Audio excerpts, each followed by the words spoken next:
far it's been a great meeting. I thought yesterday was particularly good for summary purposes because it was really one big topic, these supermassive binary black holes throughout their whole lifetime. So I fortunately was reminded by Rich of his work by Stirl Finney how these supermassive binary black holes can be manifest in the electromagnetic spectrum, how we might be able to observe them even before gravitational wave detections. So this is actually a slightly different figure than the one that Rich showed, and since I've got the pulpit, I can always do a little self-promotion. This is from a review I wrote for CQG this summer, and the big difference here is I added those little arrows. Now that might not seem like a big difference, but it is, because it really changes our perspective of this whole field, I think, those little arrows. Because when I first made this figure a few years ago, when this kind of EM counterpart field was coming out, everyone was just throwing out ideas and seeing if they would stick. And so I just populated this figure with as many different ideas as we could find in the literature. But as the observations especially have come online, I've realized that it's really it's all one big picture. And the way to read this is an evolutionary diagram. If it weren't too presumptive, I would even say something like an HR diagram, where everything on it is really a different manifestation of the same thing. You can think of these things as evolving, right? You go down these tracks of evolution throughout the merger process, from binary quasars to circumbinary disks, this variable in accretion, all the way down to the merger, and then all of these different afterglows, ringed recoils, etc. So I'm going to use this figure now as a kind of a reference frame to pin all the separate talks to today, or the talks from yesterday.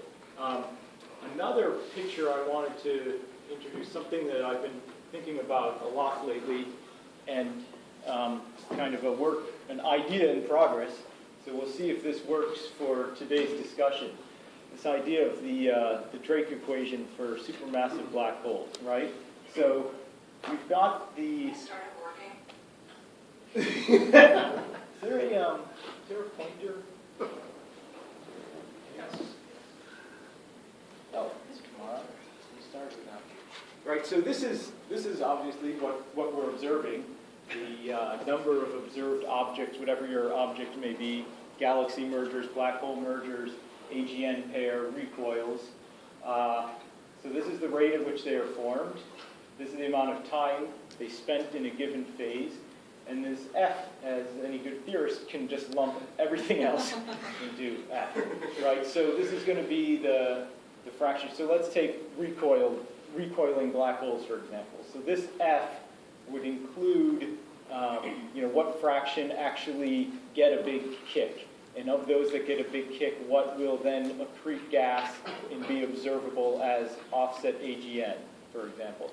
But you can also lump in some sort of fraction of observability from a certain survey point of view. What fraction of recoiling black holes could we see? Like Rich was showing yesterday, really nearby galaxies are the only ones where you can hope to resolve these offset AGN that are offset from the center simply from angular resolution arguments. Now, the interesting thing to me, at least, is that in this equation, right, in a steady state universe, let's say kind of within a certain redshift slice, this R should be universal, right? The number of galaxies merging per year is going to be the same number as the number of black holes merging per year, which would be the same number as the black hole merger fossils formed per year.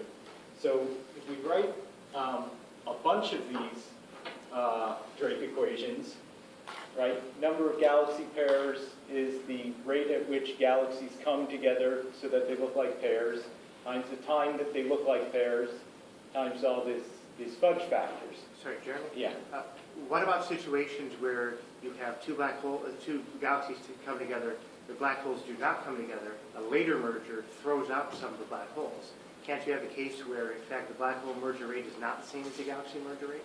Well, for that particular case, but kind of over a longish term, so you're saying they never merge? Yeah.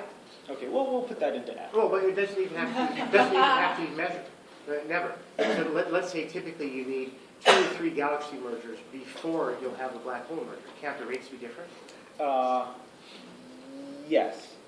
I think that is a special case that is certainly still on the table, but... I'm not saying it's likely, but yeah. It's not a guarantee Yeah. that R is a true universal. Right. But it's also possible that it is. Okay. But in the event that it's not, we can tweak it accordingly. Yeah. And another place I think that we certainly have to tweak it is that R is a function of redshift. And you know, when you only have a couple major mergers per galaxy per Hubble time, you can't really limit yourself to a narrow slice of redshift. So this is like I said, work in progress, and that's a good ingredient that we should put into it. I mean, when you say R is a function of redshift, I mean, there could be delay. I mean, this story could take a long enough time that it's not obviously true that even in the galactic Gulf example, that would be the same, and all those things will happen at the same rate in every given redshift. Like, don't people think that the quasar luminosity function peaks at higher redshifts than like the star formation rate? Depends what you mean by quasar. That's maybe a bad example, but yes, I'm accepting that also. What the talks yesterday were focusing on, though, is getting at some of these free parameters in a way that will ultimately let us measure R, whether R is the same, different, evolving, etc. Right? This is kind of the number that I think is most interesting across the field, right? Because it's something that people doing galaxy mergers can measure, and then a lot of people doing gravitational wave research will cite their paper. So that's what people are really all after, anyways. And it's also a nice way to break this down in terms of cross-field collaboration, right? This is kind of an observer number. This is pretty much a theory number, doing n-body galaxy merger simulations. And then this is really a collaborative number, right? The theorists have to predict how easily these signatures will be observable. The observers understand their selection effects, their biases, false positives, false negatives, etc. So these are all the numbers that we were kind of trying to get at yesterday. So we'll start with Stefan, more or less in chronological order as we evolved through this diagram. Stefan was off the chart at early time. How do you make these supermassive black holes in the first place? Christian. Sorry, Kristen, yes. So the other perk of this job was I got to have fun with Google image searching. So here's a picture of Christian presumably showing off his ability to get round spinning objects into black holes. Here's another picture of his ability to do that. So you start with a supermassive star, which is really quite impressive by today's star forming standards, but has very low metallicity, which is why it doesn't fragment on the way down. That, and coupled with some other tricks like turbulent velocities, and I believe UV ionization of H2 was important. Well, okay. Tanaka, I think that has much more insight to that. But what I know is that these direct collapse scenarios that you have UV cooling, for instance, and a strong UV background, and you don't have molecular hydrogen. That helps keep it Let's The keep it big warm. bottleneck, just to add to that, the big bottleneck is your coolant, or whatever is in your gas. And if you have things like H2 or metals, then you can fact release that your G's mass is very low. If you get rid of H2 and metals, then your next best coolant is atomic transition for hydrogen, and there your G's mass is like 10 to the 5. Right. So that's the natural picture for these. One thing I learned yesterday, I thought was pretty interesting, was that these things evolve on the Kelvin-Helmholtz time scale. So it's a lot of our freshman astronomy pictures of stellar evolution are not quite held. You basically you're burning hydrogen and helium, but almost just for fun. The real time scale is hydrodynamic collapse. So you form an object that's rapidly spinning. They put in an m=2 mode, but also interesting thing I learned yesterday that I didn't get from reading the paper was that these m=1 and m=2 modes really dominate even in the presence of other modes. So that's important, right? Because whenever you see a theory paper that does like 3 cases, really everyone says, oh, well, what about, why don't you run 12 other simulations? Which of course is extremely expensive, but also now I think we understand that this can potentially be a more universal picture. And then all you have to do is lower the gamma in the equation state a little bit, and that initiates a prompt collapse, forming, in this case, the 2 black holes, which then merge to a single black hole. So from the point of view of forming black hole seeds, it kind of doesn't matter whether you have m=1, m=2, what your gamma is. You're always going to get a seed. But from the point of having any chance of observing these things, this scenario where you form 2 black holes, which then merge to form 1 black hole, is going to be more observable with the gravitational wave observatory sometime in the extreme future. So then we got onto the chart with Rich, starting up here with these dual AGNs. So remember, these are AGN that are not bound, so these are not binaries, but they are more or less within the same galaxy, so 1 to 10 kiloparsec range apart. And so Rich described this nice survey they did recently that seems to be an extremely efficient way of finding dual AGNs. So start with a bat-selected survey of luminous AGNs, which kind of gives you a natural high luminosity cutoff, and then follow those up with Sloan, help me along, Sloan and other optical imaging. Yeah, and of those bat-selected AGN, something like 30% showed evidence of merger in the optical imaging. Then did Chandra follow-ups to actually resolve the AGN and found that 8% were spatially resolved that showed X-ray evidence of being AGN, which is a very high efficiency for these type of dual AGN searches.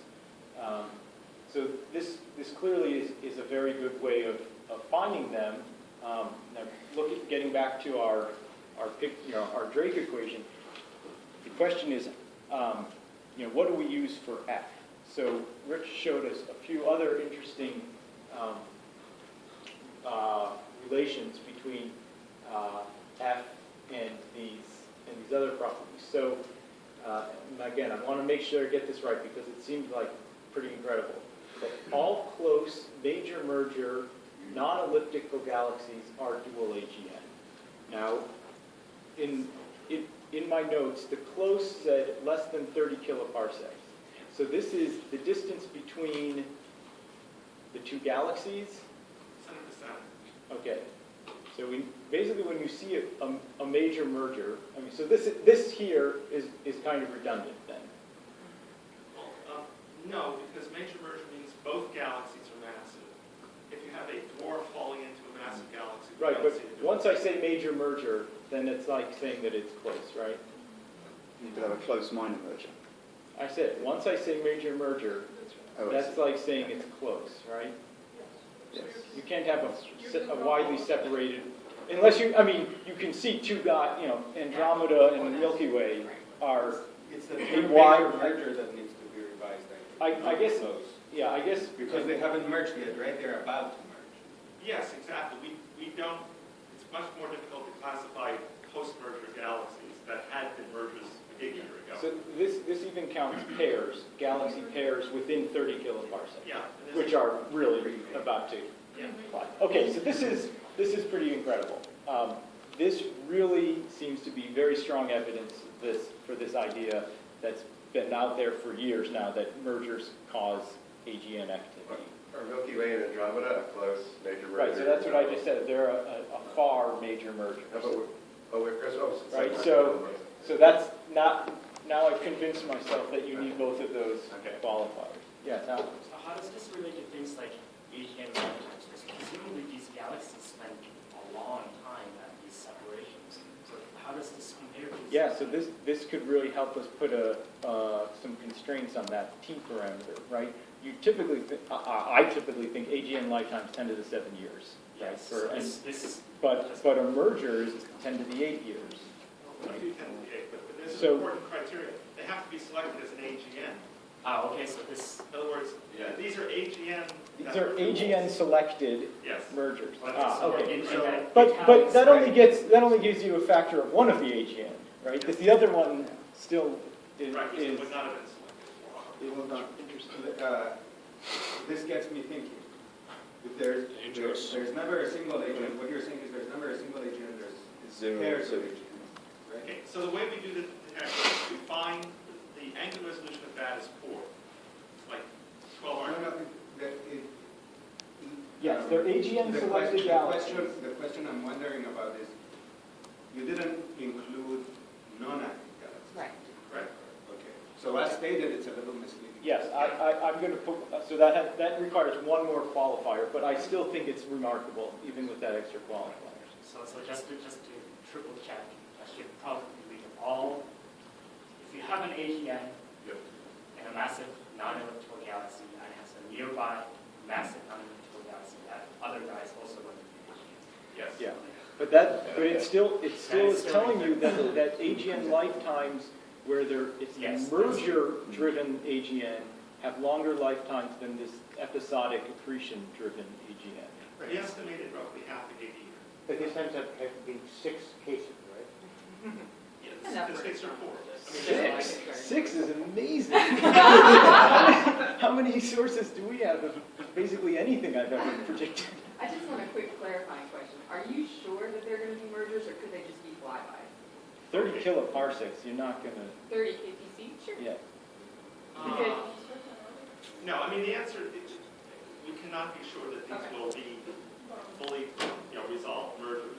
Right, it has to merge high velocity flybys, because we don't know the other vector, we don't know the other component But velocity. it should be enough to sufficiently, screw up your potential to dump a lot of pressure. Oh, down. totally. I'm Albert? putting the idea No, out but that it the could be point a is flyby. correct, we only know one of the velocity components. So if we assumed isotropic velocities, that's what we get, but if we're biased for some reason, then we have to be flybys. But the probability that both are AGN have to be close to one another must be relatively low. Oh, yeah, very low. So, you said that, what's the Edding correlation? I can't, Say again? What is the Edding correlation? Are there measurements? Well, of masses? Are there- No, the other, the non-previously known object, we don't have that optical. relationship is right. Then once you have the two AGN in your sample of duals, the closer they are together and the higher the luminosity, then, so this is not coming from exactly the same sample, so this would be a tautology, but taking a sample of dual AGNs, as they get closer together and higher luminosity, there is more likely that the hosts are clearly morphologically merging. Okay, so now we're moving further down our evolutionary track and getting to these binary AGN. And, is this your high school yearbook? So Cole, how intimidating do I look at this? Not very. much better. So is this what 20 years of Penn State does? So once you get down to this binary quasar phase where the black holes are actually bound to each other, it's extremely hard to resolve the 2AGN spatially. In fact, it's only been done for one, and maybe I think there's now a second object, but there have been recently more systematic searches actually of the LBI and have not found additional ones that could be resolvable if they were there, but don't seem to be there. So we need these direct, spectral signatures for the binary AGN. We look at the broad line regions, velocity offsets, both velocity offsets and changes in the velocity. So these beasts have orbital periods on the hundreds of year time scale. So you're not seeing a periodic signal, but it is enough just to catch, a little in the orbit. So you measure both the velocity and the acceleration of these lines, but we found that you can, since you're not seeing the whole orbit, it's even when we know from radio velocity searches, even when you have a whole orbit, you have degeneracies. So you can imagine the complication when you don't have the whole orbit. There are all these orientation degeneracies. So kind of the best you can do is more of a statistical sense. And this is a work in progress by Mike and other groups. And this was the results as they stand now. And apparently at AAS, this will all be clear. No, I didn't say it. Moving right along. I said the next round of data will come to the Yeah, so hopefully that will help us make sense of this, because to me this looks like a lot of galaxy evolution plots, which, I don't know, I guess in central Pennsylvania you like your shotguns. Okay, so moving right along, now we get from 100-year binary periods to something like 10-year binary periods. These are now, for the supermassive guys, 10 to the 8, 10 to the 9 solar mass black holes are now getting into the range where they're evolving, likely evolving due to gravitational waves, and can be detected with pulsar timing. I was actually kind of surprised I couldn't find a more incriminating picture of that. You must have one of those really good reputation. Again, you should have asked me. What you don't realize Is is it that reputation.com? I mean, how did you scrub Google? So what you don't realize, I recognize the T-shirt. That's actually his birth picture. So pulsar timing is really the art. I think that's an appropriate word for it, of modeling out all the other crap. So what you often will hear quoted in talks about pulsar timing is that we're getting down to 100 or 30 nanosecond timing residual. But if you actually look at the pulsar time of arrival curves, they look a lot worse. The trick is to model out all that extra noise, and some of it's statistical noise, some of it is removable noise. But at the end of the day, any individual pulsar has a lot of red noise background. And since you're looking for a stochastic signal with this f to the minus 2/3 power, so basically a red noise signal, you really want to get rid of all that red noise. So that's where this Hellings and Downs comes to the rescue, and you can treat all these pulsars as uncorrelated and use them as an array to measure this signal. And that's really where these the best numbers come from. And that's also why adding pulsars and adding lines of sight can really help our search in this direction. So based on these merger rates of that Alberto did with these observational plus millennium simulation-based merger rates, And then where the current level of detection are, I'd say we're about a half a decade away from detection.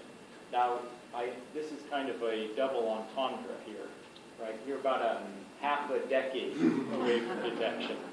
So you can take this literally, or I guess either way it's literal, but you can take this as you will. Moving yet closer, getting to the separations at which now we can hope to actually resolve multiple periods of the binary in a human lifetime.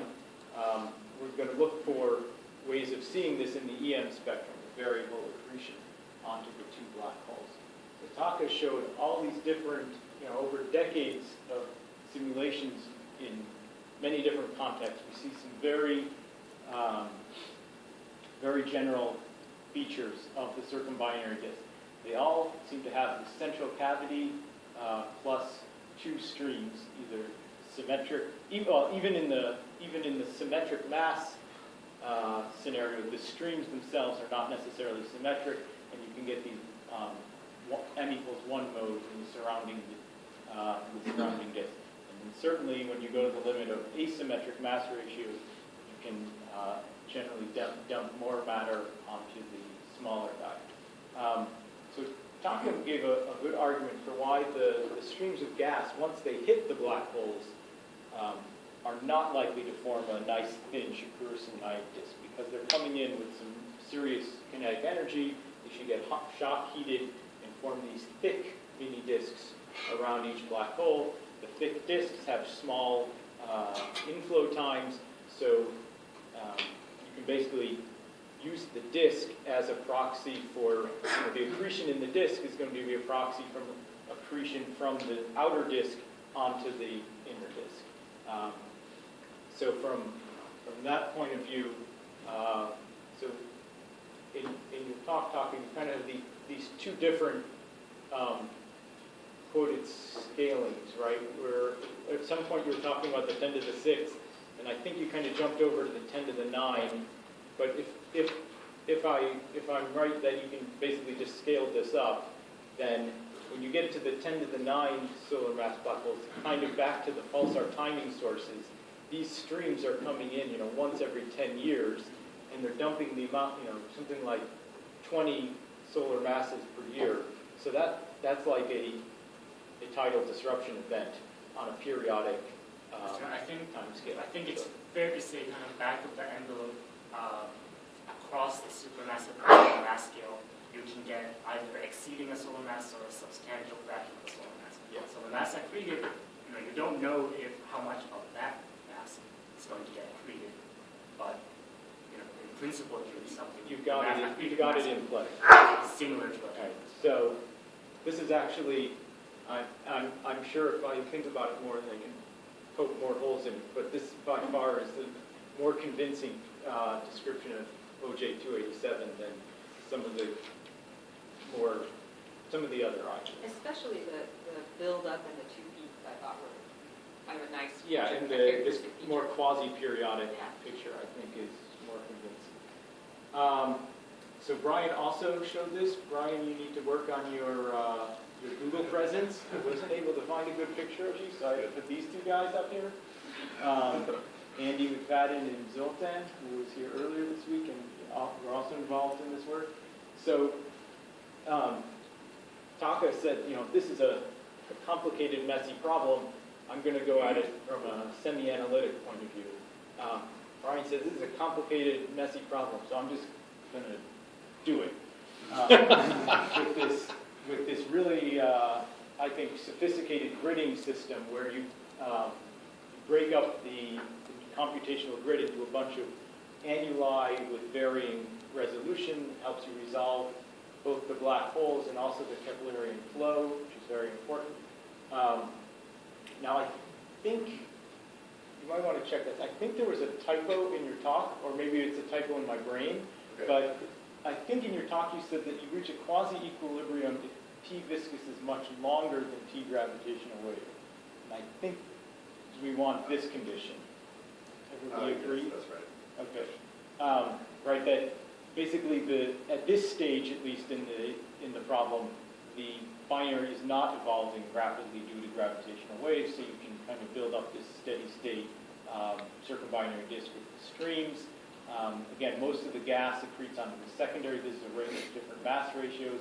And the other thing that Brian was able to do is he put in kind of these mini disks.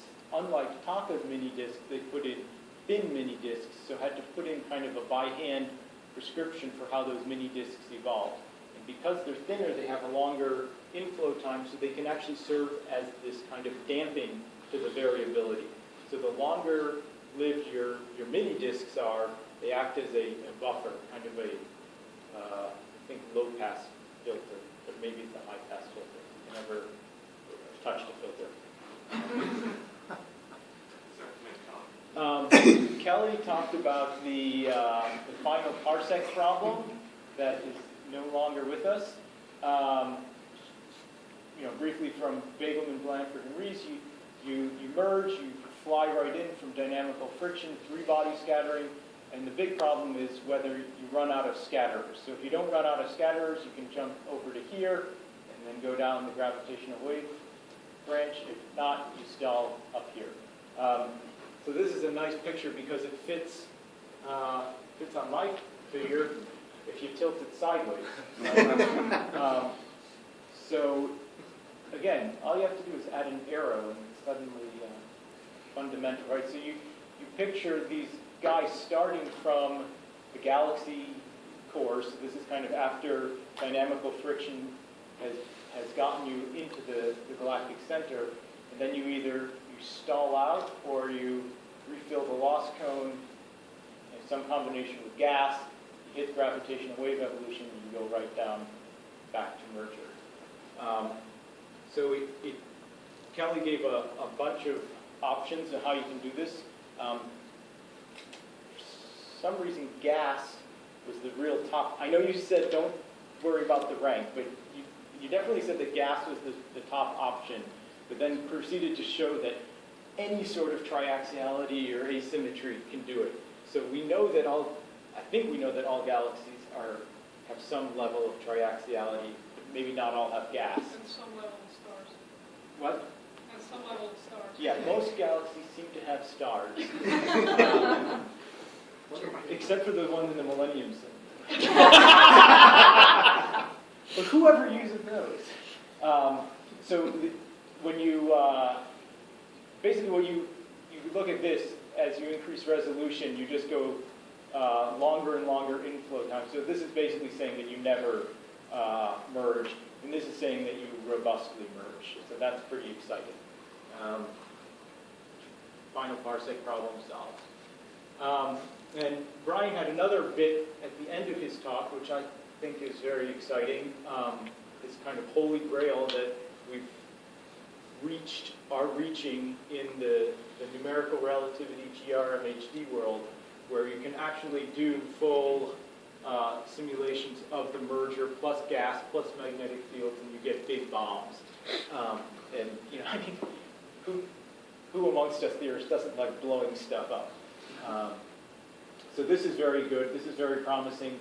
We have still a lot to work on this field, getting the radiation involved, and also getting really tying it to this stage, so you know the proper initial conditions for which to launch onto your expensive 5-orbit simulation. And then just to wrap up, you can go up the upper branch now and also start looking for these afterglows and recoils that Rich started off with. The recoiling black hole being an off-centered quasar, or AGN, off-centered in space or velocity. And here's a very promising candidate. It's offset in a dwarf galaxy, both in space and velocity. There's still, of course, like all of these candidates, some open questions, but again, it looks promising. This 300 kilometer per second line of sight velocity would be well more than enough to eject it from the the potential because it's such a small galaxy. And we look forward to finding more candidates like this. May I ask for this one, how do we know that this is not? You can clap, or we can discuss, and then you can clap.